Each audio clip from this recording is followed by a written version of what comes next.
Alright guys, thanks for tuning in to iCup TV. It'll be your epic and awesome and fun cast for Fitz here.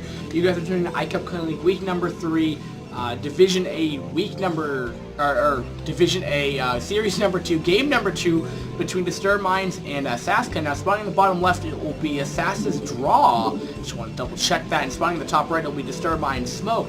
Now if you guys didn't tune into the last PvP in this series, what pretty much happened was Smoke went for a 2-gate, and somehow Draw put down double manor pile, actually triple manor pylon, and somehow actually was able to come up on top. And I thought that the best option for Smoke would have been to tag up that game, but pretty much it's a pretty quick PvP. But if you want to know how to hold off a 2-gate in PvP on a map that doesn't have a ramp, it's actually a nice little video to learn from. Is the positioning of the shield batteries that we saw coming out of Draw, which is very entertaining nevertheless. So now the map is Match Point, one of my favorite maps, second favorite map, second to Destination. And I mean, again, like very much like Longinus, your main is going to be on the same level as your natural. Ooh, proxiness happening over here, but very blatant proxy actually. And we're going to see if Draw is going to be able to get away with this proxy. No, yeah, Draw. Going to get away with this proxy. Oftentimes, being aggressive on this map is more favored. Not to say that it's imbalanced, but it's just easier because you're on the same ground, so you're not going to be attacking up a ramp. There's a bigger choke point, and thus harder for the defender to defend. So keeping that in mind, pretty much the main factor we're going to see in PvP. Otherwise, I mean, you have a gas third. You could take, and then you have a gas third, and keep in mind you only have 5 bases, theoretically, that are on your, quote-unquote, your side of the map here, and pretty much that's pretty much what it means. I mean, you're not gonna have that many bases in the end result. So sometimes macro games kind of look very interesting on this map because you don't have, it's not one person can't take, you know, like, 15 bases, like what you could do in like a Fighting Spirit, where there's 12 bases, and it's not necessarily that hard to take other bases around the map, but regardless of the fact. So you're going to be seeing that this probe's actually taking a lot of fire coming out from Draw's probe's taking a lot of fire from Smoke here, but hasn't even broken through the health yet, not broken through the shields, excuse me, but he's going to be 2-gating. Ooh, actually cannon rushing. That is not a tight wall, though. I think it's fortunate to be over one part, I believe, which would, actually I'm surprised he didn't do that. Would make it, I mean, he could put a cannon behind here and then Zealot rush up there, so Zealots couldn't really do anything. But regards, and did he put down another manor pylon? I think he did. And Draw is just seeing, I mean, Smoke is just getting sight of this right now. We'll be target firing the pylon. So it'll be interesting what, oh, he's going to cannon rush again in the middle line. Actually, they're very, very nice. Very, very awkward map here. So far, 2 kills coming out of Draw's Zealot right here. Gonna be able to go for some extra damage right here. Will be able to do that, but a nice probe blocking right there. And oh my goodness gracious. And ooh, the pylon's getting a little low on HP right here. And sorry about that, but yeah, I mean, if he's gonna be able to get this cannon off, it's gonna look very, he's gonna prove very, very difficult for Smoke right here. And oh my goodness, the phone's going off right here. But at the same time, though, I mean, this is Smoke's doing the right thing. He's target firing the pylon, which means he's not really getting many Zealots. Back at Draw's base here, he did put down a cannon in the middle line just in case of any kind of run by attacking over there. But now these are both unpowered, and yeah, that's pretty much what. Yeah, pretty much unpowered. But now we're gonna have a 2-gate coming out of Smoke here, and Smoke's not looking in a super terrible position here. However, there are 2 manor pylons again. I mean, this must be Draw's secret position here to put down double manor pylon in PvP. I don't know. Oh, he actually trapped one of them, actually, oddly enough, even though he could probably just go around there. But, yeah, I mean, this probe has somehow still stayed alive. Like, honestly, Draw has honestly just stayed alive for way too long with this one probe. I mean, that micro on that is absolutely insane. The multitasking, the 8 DM of that is kind of ridiculous here. Getting down gateways 2 and 3 now. So it looks like 3-gate, which is still no teching in this PvP as of yet. But now Smoke's kind of doing what I think he should have done last game. Bring down the Zealots, attack these manor pylons, just kill them off, make them pretty much worthless. I mean, sure, I mean, they're making, we can double mining. I mean, keep in mind, though, the benefit of the manor pylon is maybe not going around the probes, going around the thing, but with this manor pylon, it's actually blocking 2 mineral patches, so it has to go all the way around to actually get to them. That's probably the reason for manor pylons. And it's actually pretty hard to get a mana pylon. You should try it sometime. I recommend you try trying to do that. But I'm surprised, though, in a way he wouldn't go for the Forge, but because that is a tech building in a way, but I don't think he'd be making upgrades right outside the base here. But he will be sending one probe out there to see what the heck he's doing. He's actually going to be getting Cyber Core up. 5-minute Cyber Core standard time's actually 2:30, I think, 5. I want to say it's around that timing for Cyber Core, so it's 2 minutes and 230 seconds delayed in tech. But we're seeing Smoke going for a consistent 2 game, and I mean it could work, but I mean it's just the positioning is so, the building placement. I just feel like you can't not to say you can't win this war, but I don't feel like Smoke is going to be at a high enough level. Not to say that he's bad, but at a high enough micro, not high enough. He just doesn't know how to engage us properly with just pure Zealot. Now not to say that no other player could figure that out. I'm just saying what we saw from the last game. I'm not quite sure if he realizes how to break through that. So I think he's doing the right call. He's going to be getting down and expand here. If he's going to be able to get away with this, he's probably going to be able to guarantee a victory with him. The longer he gets that thing up, and somehow he got a run by, and he got just 2 pro kills. Like honestly speaking, he just got 2 pro kills. I think was it 1 or 2? Give me that Zealot. Give me that Zealot. I got 1 pro kill. And that's going to go in the mineral line here. I'm going to get him a 2nd pro kill right here. And then how does Draw get these like run bys? It's like Suzuki's like Zerling run bys that never end, but it's just like he's kept like the beauty of Draw is that he knows exactly what his opponent's doing. He saw a gateway. He saw the timing of the assimilator. He saw the timing of the Cyber Core. About 30 seconds more delayed than his. That means he's going to be able to get his range up that much quicker, which means he's going to go for it right now. He's off of he's off of 2 gateways right now, getting zone expand here.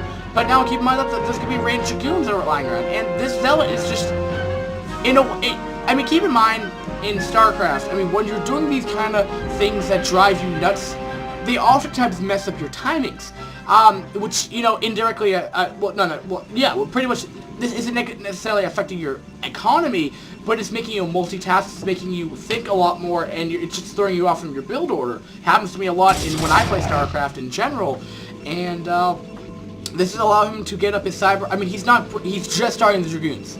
He has yet to actually start range. I mean, not to say he should be starting it soon, but I mean, I don't really know exactly what he's doing. But I think Zealots are going to be okay. But now when there's 4 Dragoons, kiting is going to be pretty easy at all costs. Especially since like 1 Dragoon can just stop them all up on that ramp right there. So Draw is just playing this so well right now. They are taking a lot of hits though. He just wants to be a little careful though. But he's consistently switching that. That Nexus should be going up here. And this base is really not really paid for itself at all. At least for the time being. But he's been able to hold off, so he's going to be okay. Now, Draw might be able to go loop around and try to go from down here, where he'll give him more space to maneuver around, which is what he's doing. But we'll see if it's going to work. Range is going to be done. And he's going Robo Facility. Now, this probably, he might stick out an Observer first, but probably... it's a little late for Reaver Drop, but it could work, and I don't know, Pylon is probably just figuring out what the heck's going on, but it will be target fire down. Here we go. Will Smoke have enough? I don't think he has enough. I just think they're good. I think Draw's gonna be able to kite all day, and with that range, it's just gonna help out that much more. I mean, his range is only halfway done, and there's really nothing that Smoke can do until he gets that upgrade, the range upgrade on the Dragoon. So the main issue that we're going to be seeing is that Smoke can't do anything. All he can play is defensive. The only thing he probably could do is put down cannons. But here we go.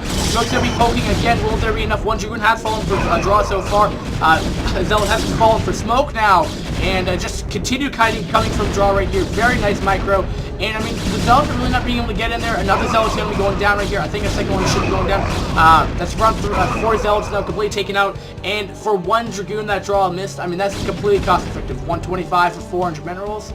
And 50 gas. I mean, that's a pretty nice little victory right there. And it's those kind of engagements. That's what happens in a mirror matchup. That's what changes the game right there. But I mean, we're equal at the Dragoon count right around. We have 4. We have 7 over there. We have 7 over here with the Zealot. So But now we're going to be seeing continued production. I mean, this base, I mean, Draw is looking very comfortable here. He's not having to worry about anything. He's going to be getting his tech up. He's getting the observers out now. And getting Citadel. He's going to be getting Charge Loss now. I mean, Charge, Zealots early game don't really do that well against Dragoons. But when Charge Loss come in, they're very, very good. So now, where Draw has such good map control, you know, going to be able to producing a lot. I believe even the saturation is a bit better as well. I mean, yeah, somehow... I mean, like I was saying, I mean, it's just this a matter of fact. I mean, think about this aggression right here. He's not, there's no reason why he's not producing probe rate. Well, actually, he's supply block, but there should have been no reason beforehand why he wasn't producing probes, which he wasn't. And again, that just proves a point where you're under pressure, you tend to F up a lot. And that's problematic because in PvP, I mean, you already lost 400 minerals to... You're already down 300 minerals to a deficit to their army supply, and not only that, they're actually macroing fairly more efficiently than you are because they're getting more of their probes, and we're going to be seeing 50 supply to 92. I mean, that's how significant the difference is right there. 40 supply difference. Now, Draw might be a way high-ranked player than Smoke, and I'm not saying Smoke's a bad player. I mean, this is a generic thing a lot of players have difficulty with. A benefit to him, he's getting +1, but are we going to be seeing +1 out of Draw? We actually are, and +1's actually higher, more ahead than Draw, further ahead than Smoke's +1. So, I mean, he's going to have this window as well when time one's, +1's going to be done. He'll be able to do a lot of damage. It looks like he's going to be taking his third right here. And, I mean, quite honestly, I don't know why he just doesn't end it. It's 104 supply to 62. I mean, he really can't. He's even getting Templar Arcas up for potential DTs. And potential, well, definitely high Templar, but the potential DTs that could wreck, as he's not going to have a robo facility. Actually, no, he's going to have observers by the time that happens. But, yeah, I mean, I think we should see a GG, honestly. I mean, we're seeing at the 9 o'clock that Draw is actually taking his expansion right now, and that means, I mean, he's at a higher saturation on both bases, or equal about now, but he doesn't have the second gas like Draw has. He's not taking the mineral only that Draw has. I mean, it's just not looking very, very good. How is that not a tight wall? It's like, honestly, how did the probe fit through that? Like, I don't know. I don't understand the walling off in Brood Wars. It's just some buildings work. And pylon going down, potential probably just for checking that expansion. Even though he's an observer, I don't. Cannoning him in? I wouldn't know actually, but we'll shall see. Oh wait. One problem about casting late at night is get a little tired.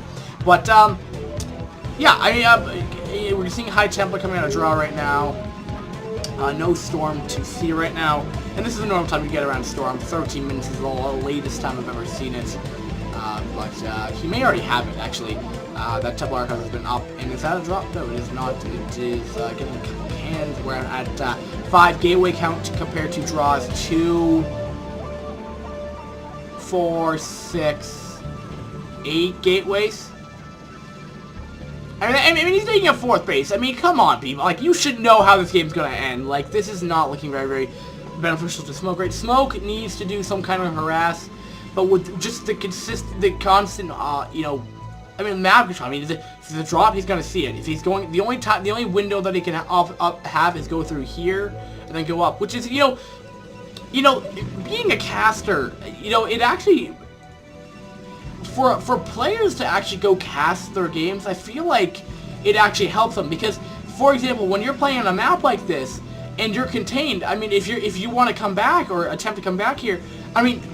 95% of the time, there's never vision over here. So if you're able to go around here, potentially sneak back up, I mean, they may not know that that's coming. I mean, it's just something very interesting that I've noticed. I mean, in my play, where I focus so much on early game aggression, I mean, when I look back at my cast, I mean, it often helps a lot for where positions are and etc. So I mean, you know, watching Brood War games or, you know, casting them, I mean, where you're analyzing for your own self, you don't even need to record them, I mean, unless you wanted to.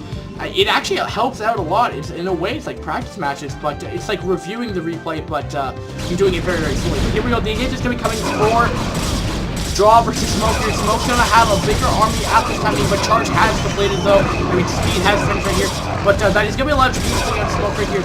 Keep in mind that this is his main army, and he's gonna be continuing a reinforcement. I even saw Archons in the mix right here, and here we go. I just don't see. I mean, right now, Draw doesn't have the greatest positioning, even though he's on the high ground. As it's just the problem with this is the ramp. What Smoke's allowed to do is able to get a better concave. I mean, keep in mind, only so many Dragoons can fit on this ramp, while he can fit all the Dragoons around this area with a cursor. So, and he's even denying the observer. Like, he can't tell what's going on. There's observers in the base. He's up to 6 gateways. He's probably off of 4, 6, 8, 10 now. 12 gateways. I'm not even sure if he has Storm. I think he just wanted the Archon. He has enough for 2 Storms. It looks like he's going to be going for a Storm right there, and it's going to look very, very devastating. Oh, no, he's not even Storm dodging. Nice Storm's going down. Not doing too much, but keep in mind, it's just that much more DPS than he's doing in that main army right there. And here we go. I mean, this is coming up, not the best time to morph an Archon in the middle of the ramp on here. He's going to be going for it. And now we're going to be seeing Draw actually getting a better concave as he's able to get his, as Smoke's able to get his Dragoons up here. And here we go. It's just proving to show that Zealots are actually very, very good, especially when you're not kiting against them. It's because of that extra speed buff. And there's the GG by both players right there. And Smoke has left the game, which means SAS did win series number 2 of week number 3 between Star Mines and SAS. And, you know, I mean, like I said in the previous cast, SAS is notorious for, well-known, not notorious, but well-known for being a very high-level clan. They're second to, now this is, I think, week 7, because the website's in Russian and I can't read Russian. But what I've understood of it, it's week 7 right now. I'm doing week 3, which I'm actually... if you tune into the last part of this video, I just want to talk about something. But there was, I mean, what we saw here is that Draw, I mean, Smoke it had such a difficult time. What he needs to do against Draw, what a player has to do against Draw is to deny that probe getting inside the base. It's hard. It's going to be very, very difficult.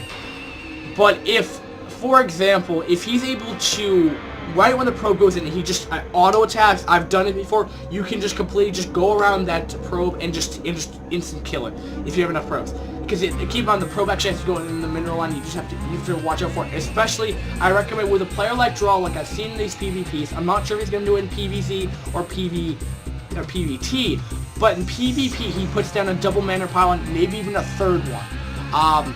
There are mana pylons that potentially could have been a cannon rush, but regardless, there are mana pylons. And it just puts you back. What he puts on, I'm not sure if he does it for the purpose of actually throwing your opponent off psychologically, you know, throwing off the builder, but it's a very, very nice strategy. It throws him off like Amir would say. It's just it puts a psychological warfare on your opponent right there, which is actually, I mean, the case. I mean, we saw the saturation of both bases. There was no point. I mean, other than the fact that I saw that he was supply blocked, but I mean, even the fact of being supply blocked at that point in time just showed that he wasn't thinking clearly enough. I mean, you get out of sync, and then you just start making more mistakes. And then we saw, I mean, literally a 3 gateway count ahead, you know, a 40 supply lead coming on a draw, and it just exponentially got better for him, and then just got more bases, and then, I mean, he was contained. I mean, Draw had like half his army at the front door, which was equal to to Smoke's army. So half his army was able to stop Smoke's army. So I mean, half of Draw's army was able to stop the entire Smoke's army. So I mean, when Smoke was pushing out, all Draw had to do was just bring back part of his army, and then he was able to win. That's how this game ended. But regardless, it was a very nice game. And I think the main issue is just you got to stop that early pressure. You have to make sure you stay focused. You got to make sure that those mana pylons do not get down under any circumstances. Unless you're able to focus around it. I know getting a clear head around it, you start making a lot of mistakes. You're starting to click a lot faster, and you start just messing stuff up. Or at least that's what happens to me. So now I just wanted to talk about something. Now I don't know when this video is going to go up. I'm not sure how many people are going to watch it. But for Clan League, I mean, I'm still going to do it. It's very difficult to get the replays, so what I'm thinking of what I'm going to do is I'm going to try to contact the admins or the people that run Clan League and see if I can get them to extract really good replays. There are a couple players I'm always going to cast a series. more specifically Walks Blue. I love that dude. He's hilarious. And I'm not even sure if he knows his games are being casted, but I love that dude. He's very interesting. I don't want to say he's bad. He just makes a lot of mistakes, and it's really funny. But he's a well-played player. At least he GG's out of every game. But regardless of the fact, I'm going to try to actually extract better replays for you guys. I know a lot of the time these are getting generic, like TVP. I mean, like, last game, it was a pretty short PvP. It's a good game to learn from of how to go with that. But if you love Blue War, I mean, what's the matter? You're getting some content. I mean, these aren't, again, I'm iCupTV. We're a ladder system. So we're getting a lot of things from ladder, not high-class tournaments like ISL, which I understand. I understand that there isn't a huge viewer count on this, which is totally acceptable. But you know, let's shine some light on the amateurs. For this is why I'm here. Maybe in the future I'll do some more higher league of broadcasting. But you know, it's entertaining to be a watcher too. So guys, thanks for watching. And we'll be going on to next series. I think I have to use a 2v2, if not... Or this actually, a series might be done. I forget it, because I've gone out of whack, because when I've done co-casting with people, they were like, let's do a 2v2, let's do a PvZ, or whatever. And I had to go through, like, the replays I had. So, guys, thanks for watching, and iCupTV, and have a nice day. Have a nice day, peace.